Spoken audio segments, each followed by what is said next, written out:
in Ukraine.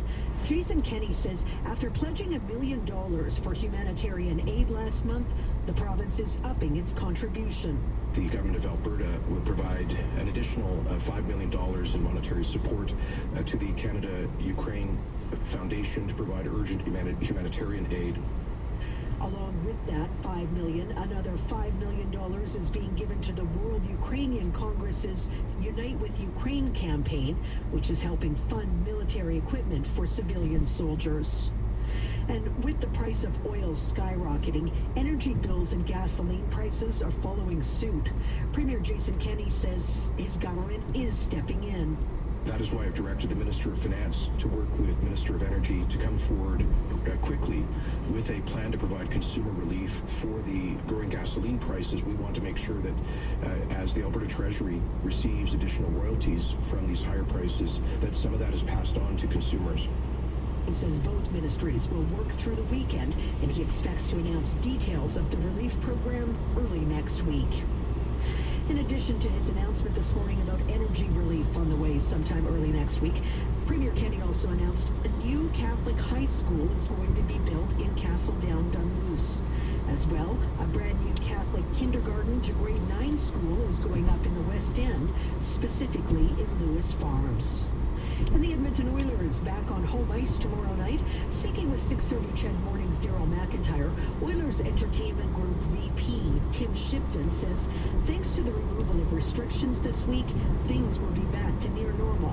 We are very excited for the first time in a long time since before Christmas to be under limited COVID restrictions. Of course, we'll have full attendance, full food and beverage. We can't wait to have that environment. Once again, it's been a long time coming. However, Shipton is reminding fans masking is still required inside the rink, with the exception of those who are eating or drinking. Stay tuned for more on tomorrow's Oilers game coming up in sports. I'm Christina Drapeau, Global News Radio, 880 Edmonton. Oh my God, what happened? She's her neighbor who dropped her off with her friend Pam. She's her friend.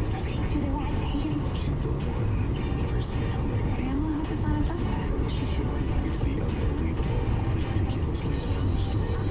Starring two-time Academy Award winner Renee Zellweger. The Thing About Pam. The limited series premieres Tuesday at 8 on Global.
is partially under siege, and Ukrainian forces are pushing back Russian efforts to surround the city.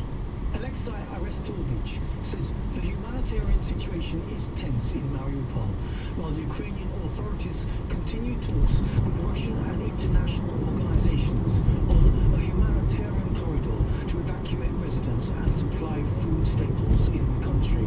Elsewhere, battles involving airstrikes and artillery continue northwest of Kiev, and the city of Kharkiv and other cities in the country's northeast are coming under heavy strikes too. However, Ukrainian defense forces are still holding on to the northern city of Chernihiv, while Ukrainian artillery have been defending Odessa from repeated attempts by Russian ships to fire on the Black Sea port city.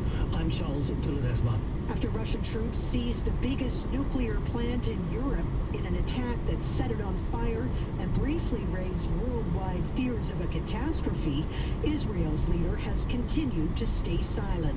World leaders condemning Russia's attack on Ukraine's nuclear facility using words like heinous, reckless, but here in Jerusalem, not a single word from Prime Minister Naftali Bennett.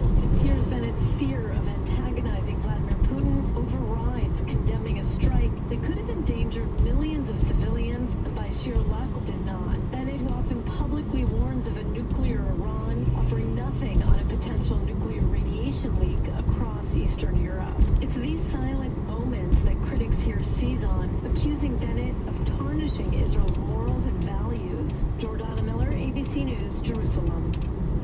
The Public Policy Forum says Ottawa needs to take urgent action to level the playing field between news media and tech giants like Meta and Google.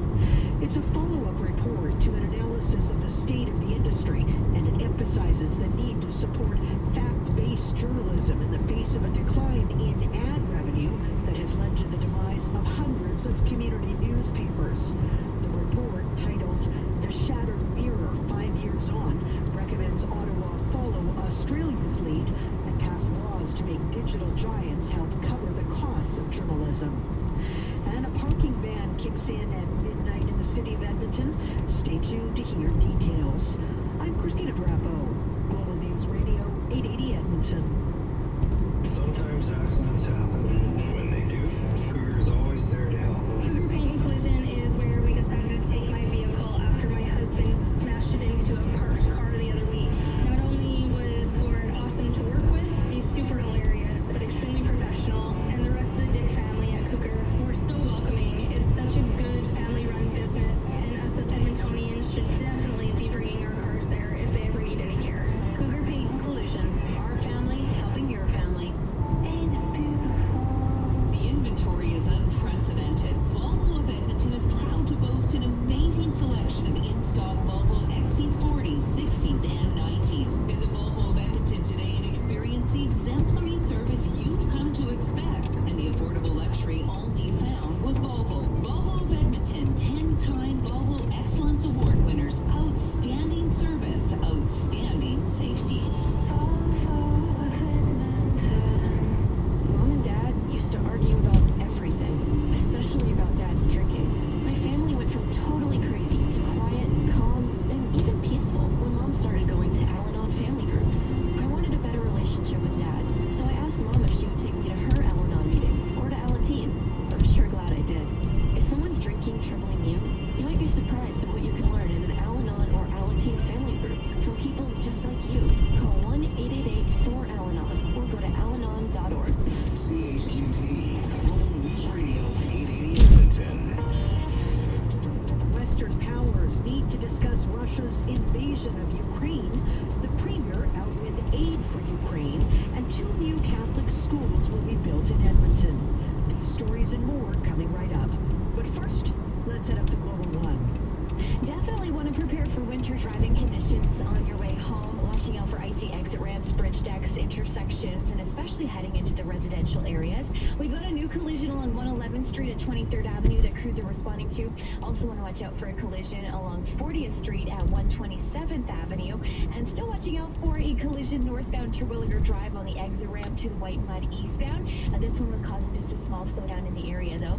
Also, if you're headed through downtown, water main repair work continues on northbound 105th Street near 96th Avenue. You're going to be down to a single lane through there.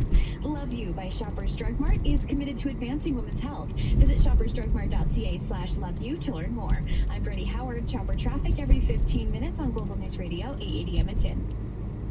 From the Global News Radio Weather Center, I'm James Dunn. Still expect some light flurries as we move into the evening, seeing totals up to 15 centimeters in some parts of the city. Tonight going down to a low of minus 13 and partly cloudy. Tomorrow, kicking off the weekend, almost the complete opposite of today. Mix of sun and cloud and a high of minus 2. Then it's right back down the roller coaster for tomorrow night. Some light snow again with a low of minus 9. Sunday, sunny and a high of plus 1. Sunday night, clear and a low of minus 3. Monday, back to work with hopefully clean roads, mix of sun and cloud, and a high of plus 5. Monday night, partly cloudy and a low of minus 10. Tuesday, mix of sun and cloud and a high of minus 7. That's your updated weather forecast. I'm James Dunn. The news starts right now.